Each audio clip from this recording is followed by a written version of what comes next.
You go head. Yeah సరే, అది అంటే నేను మీరు వెనక్కి తీసుకుంటారా లేదా, వ్యాఖ్యలు కట్టుబడి ఉంటారా అనేది మీకు సంబంధించిన అంశం. నేనైతే చెప్పాలి కదా, మీరు చెబుతున్నది సరైనది కాదు, మీరు చెబుతున్నది అబద్ధాలు ప్రచారం చేస్తున్నారు చెప్పే హక్కు నాకు ఉంటది కదా. బీజేపీ నేను నాయకుడిని లేదా బీజేపీ కార్యకర్తను కాబట్టి చెప్తా ఉన్నా. ఇదే సందర్భంలో వెంకటేష్ గారు, అడ్వకేట్ గారు చెప్తా ఉన్నారు, జగన్ బయలుదేరి చేయడానికి 2 సంవత్సరాల టైం పట్టిందండి. సిబిఐ అఫిడవిట్ లో కుమ్ముక్కైనట్టుగా రాసింది, ఇది డెఫినెట్ గా కుమ్ముక్కోవడమే.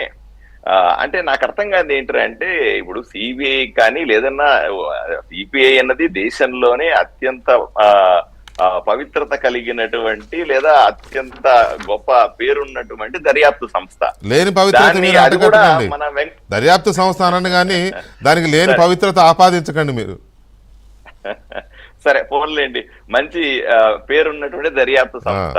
అది వెంకటేష్ గారు, అడ్వకేట్ గారు చెప్పినట్టుగా రాయకపోయినంత మాత్రాన ఆయన అభిప్రాయం, ఎందుకంటే 2 అడ్వకేట్లు ఉన్నారు అక్కడ, 2 అడ్వకేట్లు లేదా 5 మంది అడ్వకేట్లు ఎవరన్నా తీసుకుంటే ఎవరి అభిప్రాయాలు వాళ్ళకు ఉంటాయి, వాళ్ళకున్న అనుభవాన్ని బట్టి వాళ్ళు విశ్లేషణ చేస్తారు.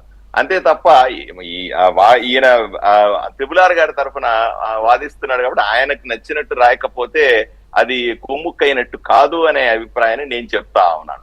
ఇంకోటి వ్యవస్థను మేనేజ్ చేయడం అంటే, ఇప్పుడు నేను సూటిగా ప్రశ్నిస్తా ఉన్నా మిమ్మల్ని కానీ లేదా వెంకటేష్ గారిని కానీ ఇంకెవరైనా, వ్యవస్థలను మేనేజ్ చేయడం గురించి మాట్లాడతారు. వ్యవస్థ అంటే ఎవరు?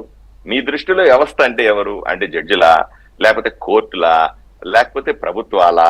ఏదో చెప్తే వ్యవస్థ అని జనరల్ వర్డ్ వాడుతున్నారు కదా. జనరల్ వర్డ్ వాడేటప్పుడు స్పెసిఫిక్ గా చెప్పాలి, ఫలాని మీద ఆరోపణ ఉంది అంటే. ఎందుకంటే ఒకటి, మన భారతదేశంలో ఉంటూ భారతదేశ పౌరులుగా ఉంటూ మన వ్యవస్థల మీద మనమే బురద జల్లుకోవడం ఎంతవరకు సమంజసమో ఆలోచన చేయాల్సిన అవసరం ఉంది. బురదలో కూరుకుపోయిన వ్యవస్థను కొత్తగా బయటకు లాగాల్సిన అవసరం లేదులేండి. ఎమ్మెల్యే గారు ప్రతిపక్షంలో ఉన్నప్పుడు ఒక మాట, అధికారంలో ఉన్నప్పుడు ఒక మాట, కాంగ్రెస్ పార్టీ అధికారంలో ఉన్నప్పుడు బీజేపీయే అసలు సిబిఐకి పంజరంలో పేరు పెట్టిందే బీజేపీ. అభిప్రాయం నేను చెప్పాలి కదా, మీరు చెప్పండి కానీ. కాదు మీరు చెప్పండి కానీ, సిబిఐకి పంజరంలో పేరు పెట్టిందే బీజేపీ. అట్లా కాదండి. ఇప్పుడు మీరేదో కాదు, మీరు ఇక్కడ లాయర్ల మీద, జర్నలిస్టుల మీద మీరందరూ పనికిమాల ఆరోపణ చేస్తారు. సిబిఐ చాలా పవిత్రమైనది లేదా జుడిషియరీ చాలా పవిత్రమైనది, ఇలాంటి కవరింగ్ ఎక్కడ ఉండాల్సిన లూప్ హోల్స్ అక్కడ ఉన్నాయి. ఇట్స్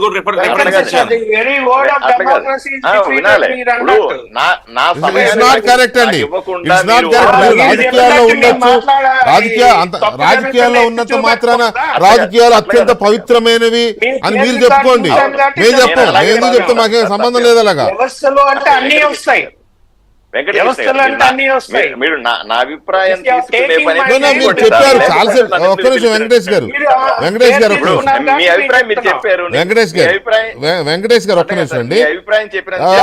రైట్ మీరే చెప్పండి కానీ పార్థసారథి గారు, వెంకటేష్ గారు ఒక్క నిమిషం. వెంకటేష్ గారు దయచేసి, వెంకటేష్ గారు ఒక్క నిమిషం వెంకటేష్ గారు అండ్ పార్థసారథి గారు ఒక్క నిమిషం.